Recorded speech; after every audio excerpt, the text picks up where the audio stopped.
Well, he's a leader that needs to be free right now, that can really lead us in the struggle we're dealing with right now. Definitely where Chicago is concerned, but I consider him a political prisoner as well. You know what I mean? He someone who they want us to forget about. They put you behind the walls that he behind. They want us to forget about him, but here's the good news where he concerned, and what I really believe.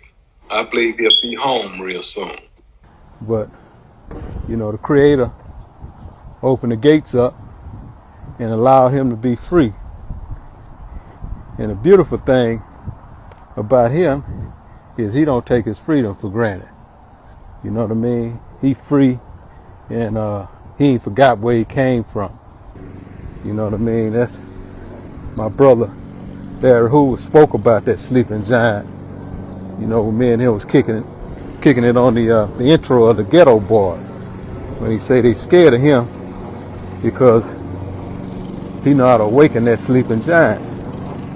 And that was a powerful thing that was being said, and that's what we looking forward, to the day in his freedom, so we can awaken the sleeping giant, and so many that sleep and that won't listen to those that they don't respect. I look forward to the day of being able to share that journey, share that walk, share that creativity with my brother on how to free a lot of our people out of bondage.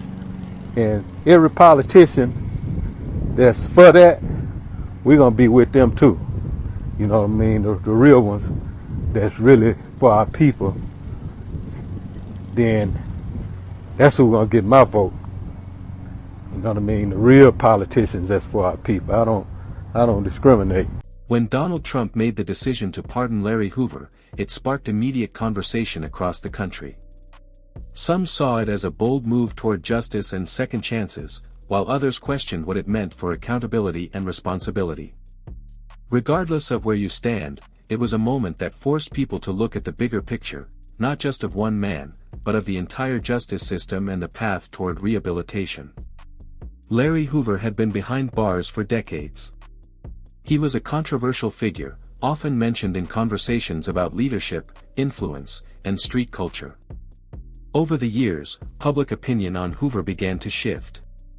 Some began to view him not just as a man from a troubled past, but as someone who had evolved, someone who had the potential to help guide others away from making the same mistakes. Trump's decision to pardon him came during a time when conversations around prison reform, second chances, and redemption were becoming more mainstream.